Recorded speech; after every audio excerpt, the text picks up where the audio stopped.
Good evening, Prep and Villa sophomore parents.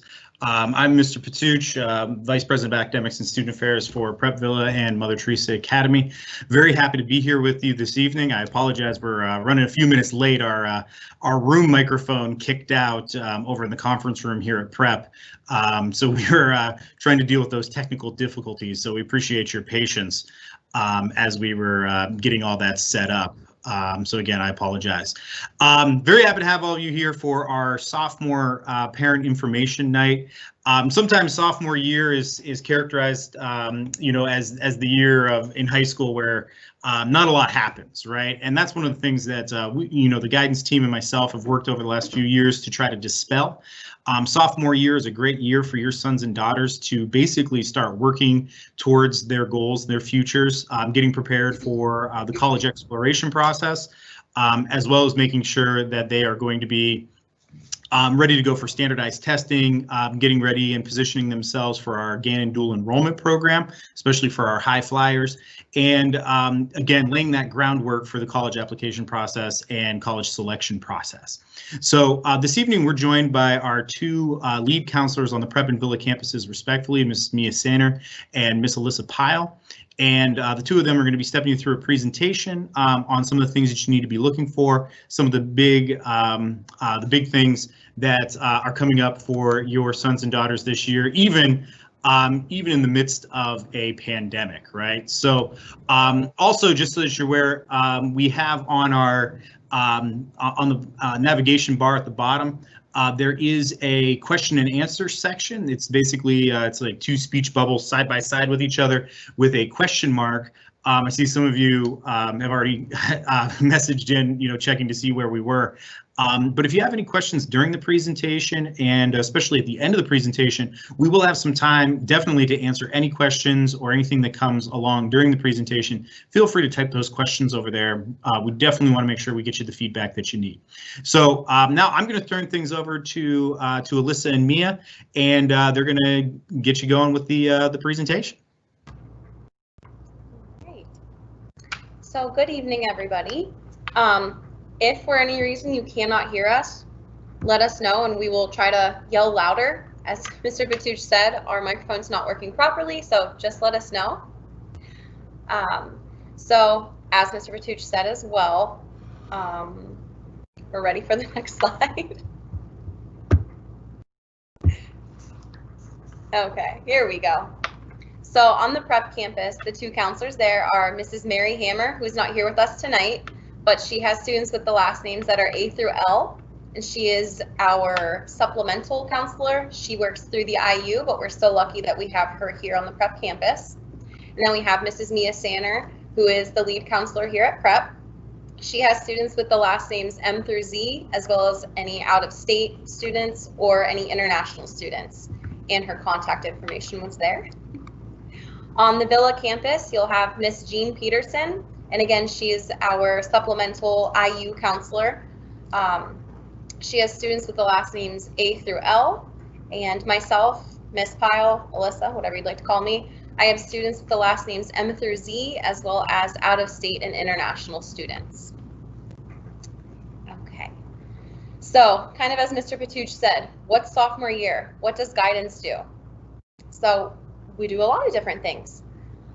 One of the most important things I think that we do is the scheduling. So the way this works is in the spring, we will go into the classes. Usually it's a theology class. We will go in and we will give out scheduling surveys. And what these are is it is a list of potential courses that will run for the following year. We'll explain what the courses are, what prerequisites they might have. And then the students will work hopefully with their parents, and they will look through that and they will fill out the classes that they would like to take, as well as checking off the classes that they are required to take. Once those are all done, parents will sign off on those, and then we use those to refer back to while we are creating the schedules. If for some reason there is some kind of change that needs to happen, or a class doesn't run and we have to refer back to that sheet, we keep that so that we don't have to constantly call the students in or call them over the summer and borrow them. So we do have that record at all times so that we can refer back to it. And I think just for clarity to talk about this year a little bit, obviously this year being significantly different than any year, we really had to be cognizant of the amount of students on orange days that are in person and the amount of students on black days that would be here in person, to make sure that we could adhere to the social distancing guidelines in the classroom. So we had to be a little more restrictive on schedule changes and what students got into each elective, because we had to really stay strict with those max capacities that we had in each classroom. So thank you for bearing with us while we kind of navigated that this year. Yes. As I tell the students when they're requesting schedule changes, you probably know, I tell them it's kind of like putting a Rubik's Cube together. You think you have it all figured out. One side is all blue, and then you switch it and everything else gets screwed up. Yeah. So it's like you have it all planned out, and then you don't. It's like one of those puzzles that just keeps moving. You have to like keep moving the square over. Yeah. Exactly. It's super fun. So aside from schedules and schedule changes, we do a lot more than that. As you can see, we go into the classrooms, we do group guidance, usually in the theology classes. We push into those, we try to do twice a semester. And when we do that, it's on a variety of different things. It is, telling them about the pre-ACT, which we'll get into later. And it is, talking about social emotional development and what your sophomore year is. We'll get into more of the details in a little bit here, but we do care, or we cover a variety of different topics when we go into the classes. Additionally, we also try to meet with each individual student every year. This year it is much more challenging, but I am determined to meet with every single student.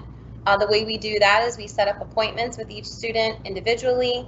Usually we try to keep those within one class period, and that's usually just to kind of, hey, how's sophomore year going? What are your goals this year? What are your goals for beyond sophomore year, and how can we help you reach those? What can we do this year to make sure that you're on track for junior and senior year? For students that are not in class, and this could be because, they're a blue or white, orange or black day, if they want to meet remotely, same thing, they'll just request an appointment with us and we can meet on Teams with them. And same thing for students that are fully remote.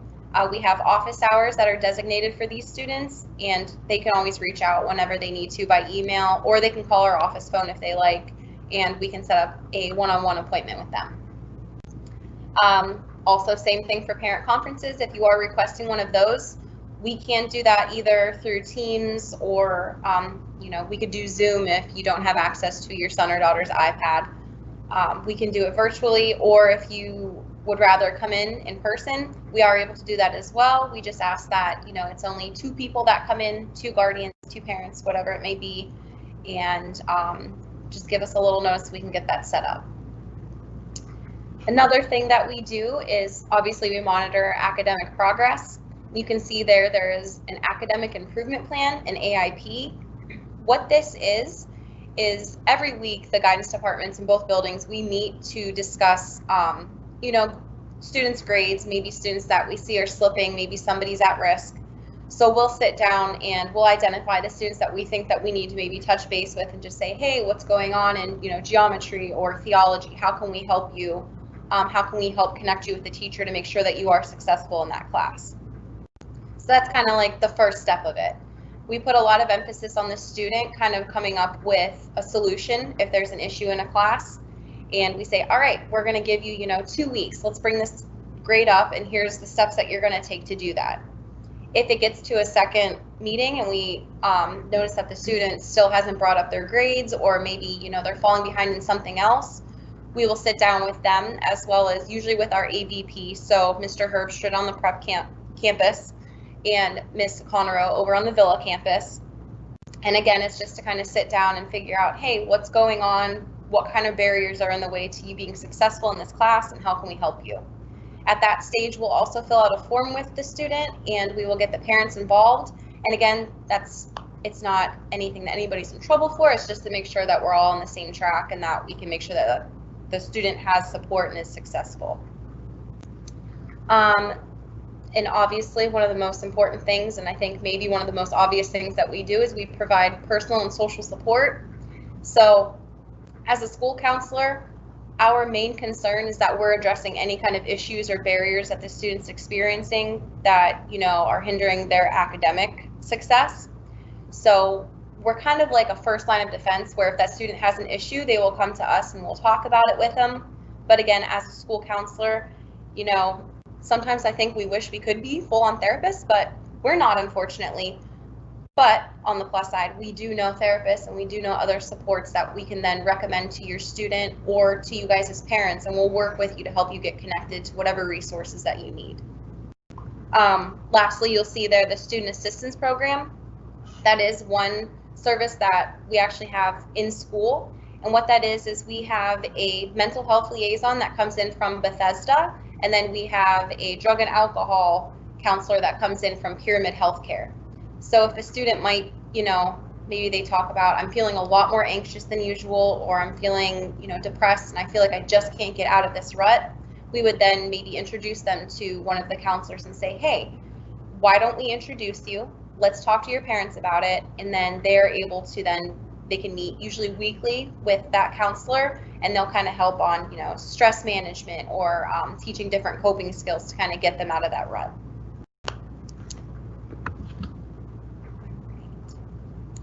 So sophomores are responsible for so many things. I think, as Mr. Patuch said, it's kind of the year where, you know, on one hand, it's like nothing happens, but really a lot happens. In the sophomore year, your students are no longer freshmen, so they kind of have that year under their belt, and it's kind of a year of personal growth and figuring out, all right, who am I, where do I fit in, what are my goals, what do I want to accomplish while I'm here, and how do I do that? It's also a big year of, okay, these are the things that I'm interested in, these are my strengths, these are my weaknesses. How do I tie these things to a potential career down the road, and how do I strengthen these weaknesses so that I am successful while I'm here? I think the other thing too is they have a lot more awareness of what is required of them. They're becoming much more responsible during their sophomore year. As you can see on here, they are responsible for academic progress, and that's not to say that, you know, they have to tell us, you know, what classes they have to take. We're always there every step of the way, but they know that, you know, there are certain courses that they have to take every year. They will know what the prerequisites are, and they know, hopefully most importantly, that, you know, they do have certain graduation requirements, that 4 years of the general academic fields and so many electives, and they will need 29 credits total. And the other thing that I know, I'm sure you do it too, I've never sat through one of her presentations, but we emphasize that, you know, your sophomore year is already 1/3 of what colleges are going to look at when they're looking at your transcript for admission. Right. When a college receives a transcript, it's usually at the beginning of senior year, so it will have their freshman year grades, their sophomore year grades, and junior year. So we always say, make sure that, you know, maybe if you, not even just this, but if you don't do so hot, maybe freshman year, sophomore year is really that time where you can turn it around and you can, you know, move up into the honors classes where you might have had academic, or really challenge yourself and really focus on your grades and make sure that they are good and that you're bringing up your GPA and QPA.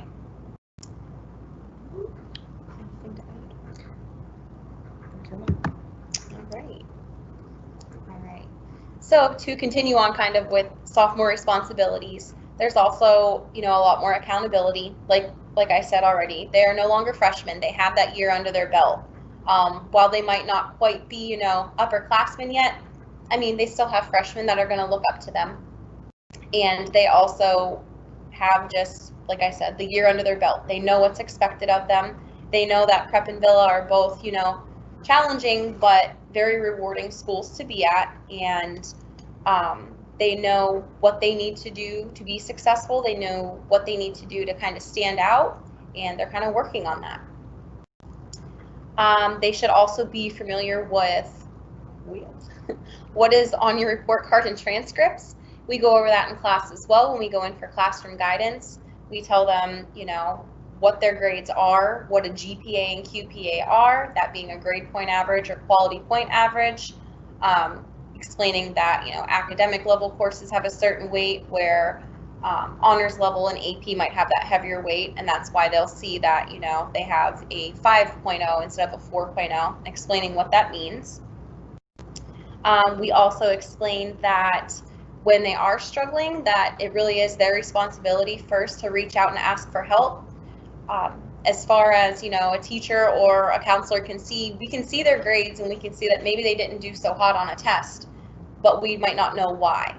So a lot of times we encourage the students to reach out to your teacher first, talk about what you can do to improve in that class, what kind of extra help is available and how can you get that.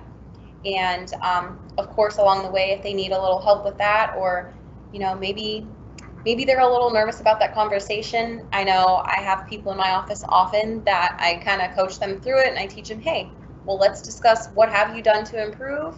What are you willing to do? What have you tried? And then usually they feel a little bit more at ease talking to their teacher about it. Also, just knowing what deadlines are, when they are, and really learning that time management skill, because that is important beyond high school, beyond college, and it's good that they get into the groove of it while they're young. Yeah, and I think just to add on to the whole idea of sophomore year in general, and it kind of being the odd man out when you think of all the high school years, but it also can be the year where I think for prep and Villa specifically, they can really come together, and that's where they create that brotherhood and that sisterhood and create that community. They're past kind of the awkwardness of transition to high school, and they're really developing their place and taking a stake in their own future, and they can do that alongside each other. I think it's a good year to kind of grab onto the network that we always talk about. All right, so next we're going to talk about academic resources. Good job, Ms. Kyle. Well, thank you. You're awesome. Okay, so this year, I mean, it started at the end of last year. We had the change with adding Microsoft Teams, but we still utilize My School app. So My School app is where parents can log in to keep track of their child's academic progress. So all grades will still be reported in My School app. Students are using Microsoft Teams for obviously logging in, remoting into their classes when they're virtual. Assignments can be done in Microsoft Teams, but again, that grade progress is going to be noted in My School app. That's where the main grade book is kept. Obviously, the main academic resource to our student is always going to be the faculty. I've had several parents ask questions if faculty members were still going to have extra help or office hours like they did in years past, face-to-face. So whether that's face-to-face or remote, I have confirmed with the majority of the teachers that they are still offering that to the students. So I think when a student comes to us with academic concerns, our first question is always going to be, have you talked to the teacher? Because the teacher knows the curriculum. They know what they're going to test and how they test and how they expect students to respond to those tests and assessments. So using the faculty as the main resource is going to be really beneficial for students. And that's something that can carry on into higher education, building that skill to be able to communicate with faculty. We also have Act 89 coaches. Just a discrepancy here, they are not tutors. I know there's some questions if they're actually tutors. They're not.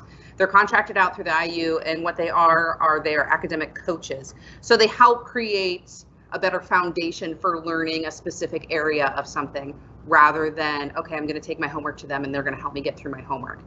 They're just building on the foundations that the students are already learning in the classroom.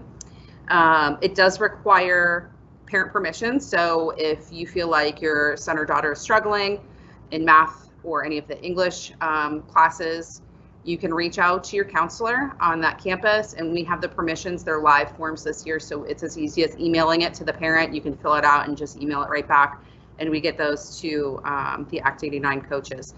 They prefer to meet with students during their study halls and electives. They will not take them out of core classes. Obviously, that's the most important place for them to be during the school day, but they will work with the students to make sure that they get a schedule that is accessible for them and that works with them. And then peer tutoring is something that both campuses have done in the past. We're kind of waiting to see how that's going to look this year. Historically, students could go after school every day of the week, and peer tutors were available via the NHS program. And they didn't even need an appointment. They could just show up if they were struggling in any area, and they would get assigned to an NHS member. However, because we don't know how NHS will be running this year as far as remotely or virtually or what that's going to look like, that is kind of to be determined still. Something that we use in every grade level, freshman through senior year, is Naviance. You guys should remember this from last year. Mrs. Mook goes into the freshman classes and they create their Naviance accounts. Parents get registered, students get registered freshman year.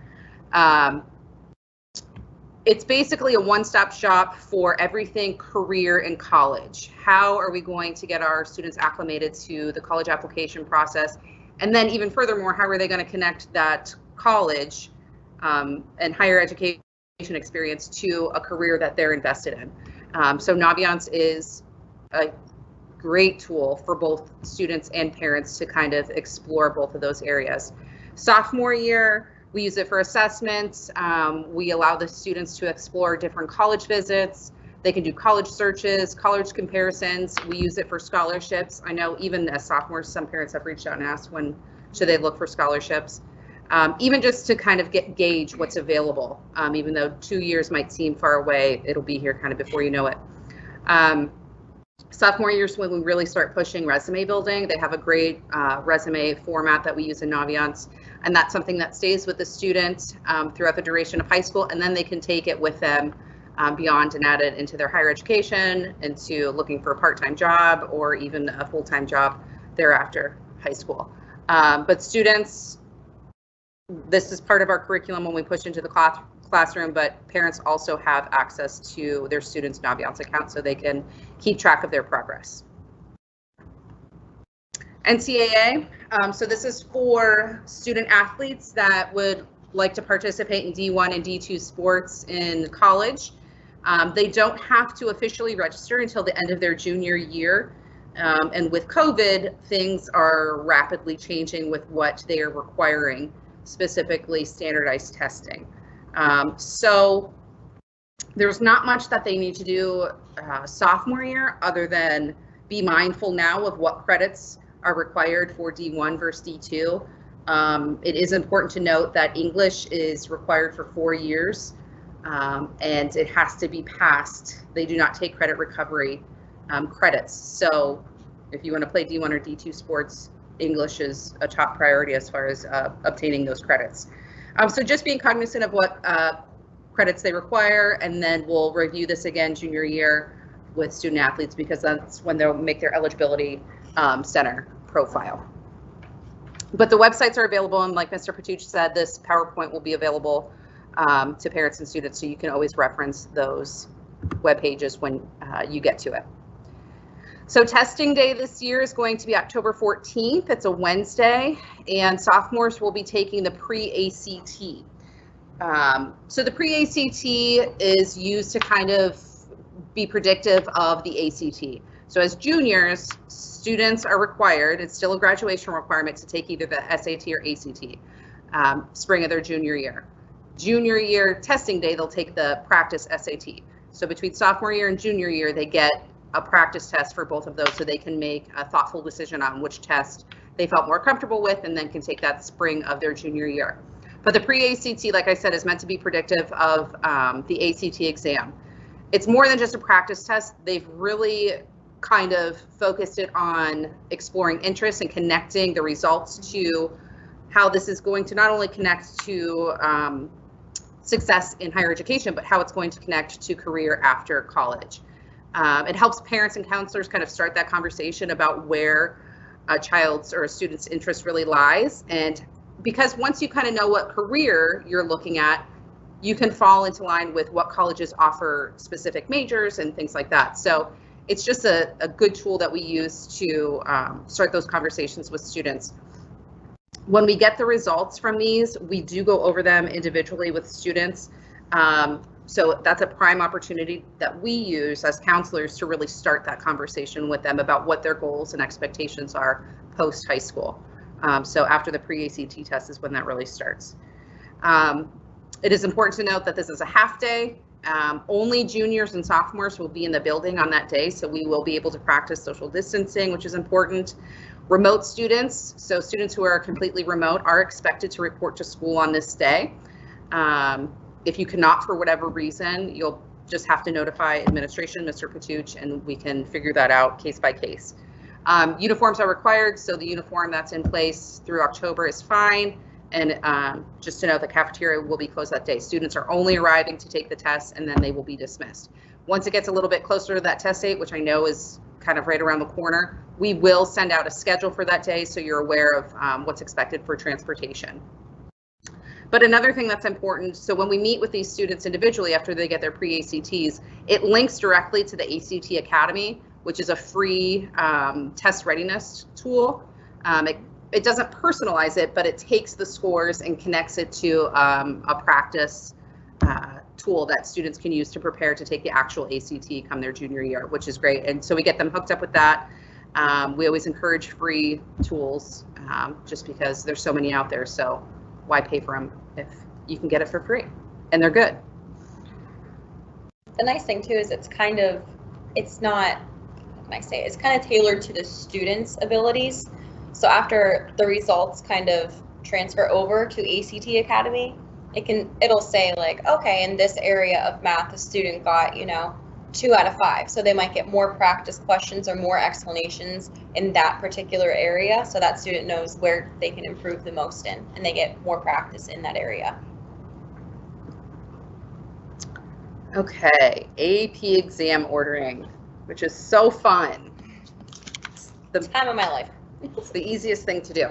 Okay, so College Board changed how ordering AP tests happens. They changed that last year, and then COVID happened, so it was kind of just a cluster.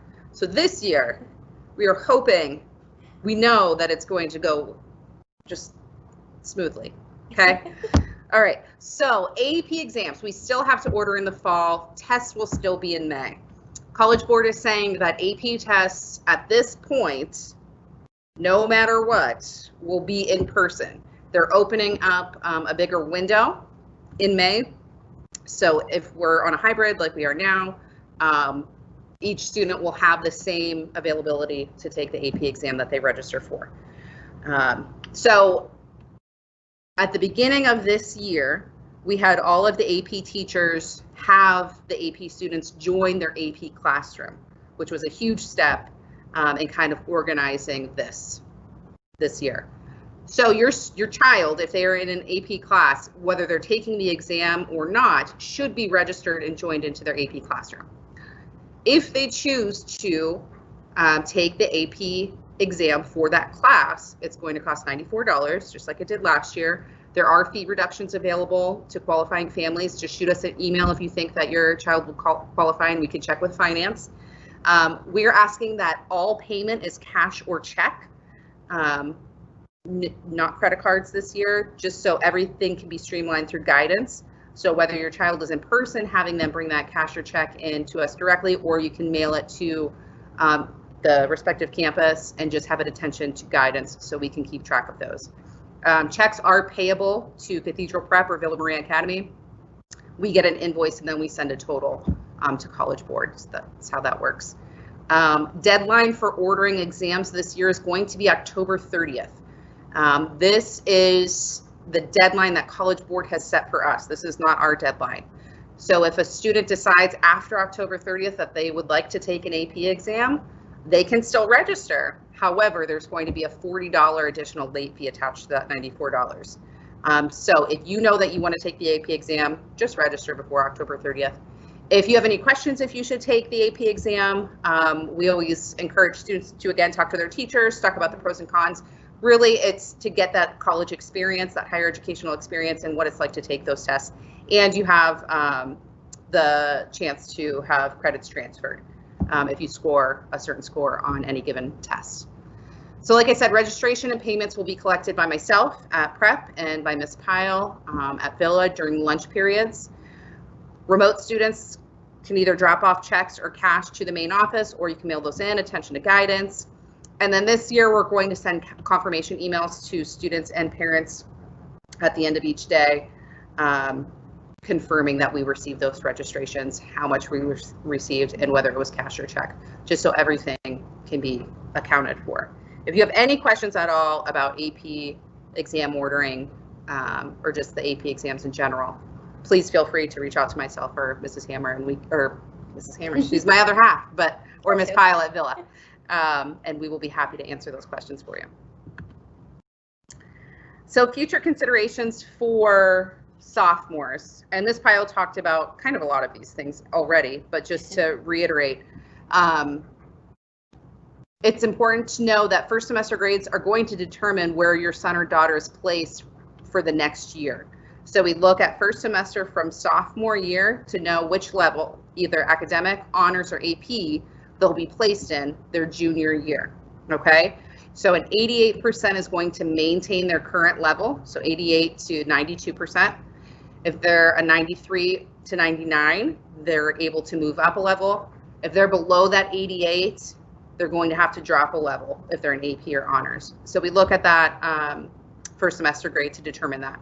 Now, there are kind of a lot of cases where it's close during that first semester, and then they really thrive during the second semester, and they get that 88 or above, or that 93 or above for their final grade, and they really want to challenge themselves and stay in that level or move up a level.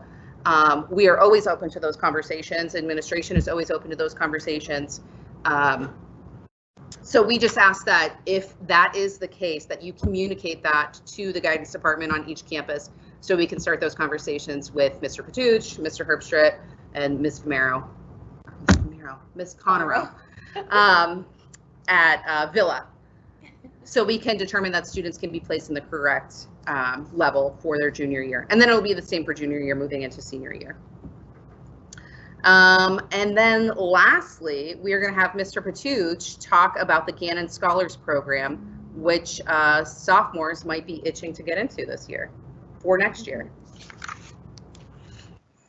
All right. Thank you very much, Mr. Center and Ms. Pyle. One question really quick over there in the chat box. There's a parent asking about the AP exams required for credits to transfer. Typically, colleges and universities only accept an AP credit for college credit, so an AP course for college credit, if the score is a 3 or above for that. So in some rare instances, over my teaching career, administrative career, I've seen some schools will give credits to students if they've just taken an AP course and gotten an A in it. However, that all depends on the receiving institution, and colleges and universities have different requirements and expectations on that. So I hope that answers the question from the parent on that one as well. Oh, what's that? I'm sorry. Just to add on to that, usually it's as simple, if you go onto a Google search and you type in AP credit transfer and then the college's name that you're interested in, usually it will take you right to a link that will tell you, it'll give you a list of every AP exam and what score is required and then what that will count for. I wish I could memorize it so I could make it easy for you guys, but it's a lot. So if you're ever wondering, you can do like a Google search, or if you just go to that school's website, usually they'll have a search bar. That's the easiest way to find out. Yeah, definitely a very good question on that one. I didn't want to get into the Gannon stuff without addressing that question first. So, one of the I know that a big reason why a number of families choose to send their sons and daughters to Prep and Villa is because of our relationship with Gannon University and our dual enrollment program. Basically, a few years ago, Gannon the program changed a little bit, and basically what Gannon does is they allocate a number of seats over to us at Prep and Villa, and then we have the ability to select the students that are going to be in those classes. Over the last couple years, they've given us about 40 seats for just rising juniors, right? And so what we do is we take the size of the sophomore class for Prep and Villa. So we take the size on both campuses, combine it together, and then we divide the seats between the two campuses. And those seats are allocated on the basis of QPA class rank, right? So the higher the QPA, the higher likelihood is that a student is going to be offered a seat within that program, right? So I think this past year, Ms. Sander and Ms. Sander and Ms. Pyle can correct me if I'm wrong on this one. It was something like 23 students, because prep classes tend to be a little bit bigger. About 23 students from prep and about 17 students from Villa in that junior class. Now that number goes up as for going into senior year, rising juniors. That's offered 80 seats total, right? So between the junior and senior classes at both campuses, we have about 120 seats. So again, that is allocated on the basis of class rank, and then if a student chooses not to participate in the program, then we move down the rankings, right? So it's not pinned off of QPA, of like some sort of a QPA qualifier in. The QPA is used as a metric for class rank to be able to be offered a seat in there. Gannon courses, I believe it's $300 a course, $100 a credit. At least that was the price for this year. Gannon hasn't changed that number recently. However, again, that's completely up to Gannon. We don't have any control over that. Also, the juniors only take, and I repeat this, only take social studies courses. So they'll be taking their U.S. history as juniors, and then they would be taking their English courses, right? Which is typically what is it? I'm sorry, I'm blanking a little bit here. College Comp and Intro to Literature are the two courses that they would be taking for English, right? So again, 2 courses in the fall semester, 2 courses in the spring semester. We don't have a ton of flexibility when it comes to the Gannon program. We obviously want to try to get that opportunity for as many students as possible, but it is tough. We don't want to open things up too much because, again, Gannon also has to schedule these students in with other courses that they're offering. And quite frankly, I think it's a very generous offer for Gannon to offer this program to us in the first place. Now, if your son or daughter is chosen or is in that QPA qualifier field, we will have a meeting probably in April where myself, along with the guidance team and representatives from Gannon University, Mrs. Julie Lepiska in particular, we will hold that meeting. If we can do it in person, we'll try to do it in person. If we have to do it remotely, we can hold it through this kind of forum to ensure that that opportunity is explained out to everybody.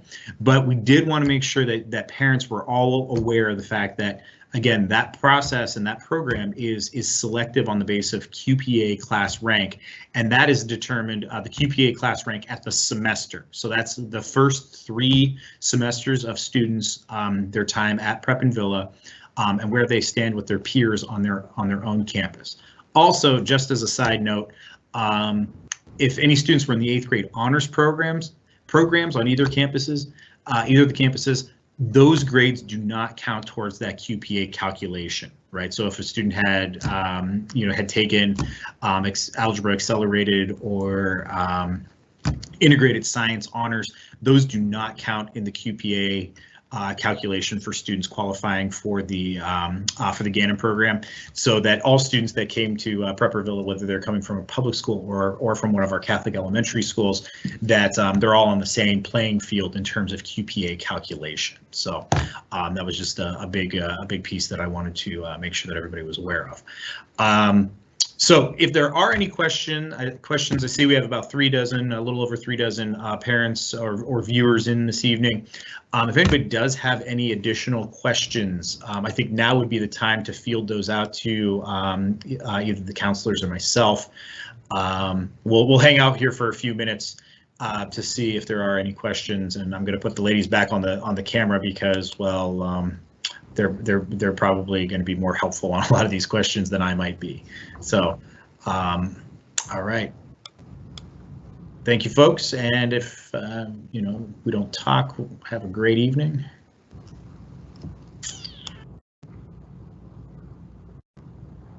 All right. Yeah, we'll hang out for a few minutes. I have the question bar up. If you have any questions, feel free to type them in.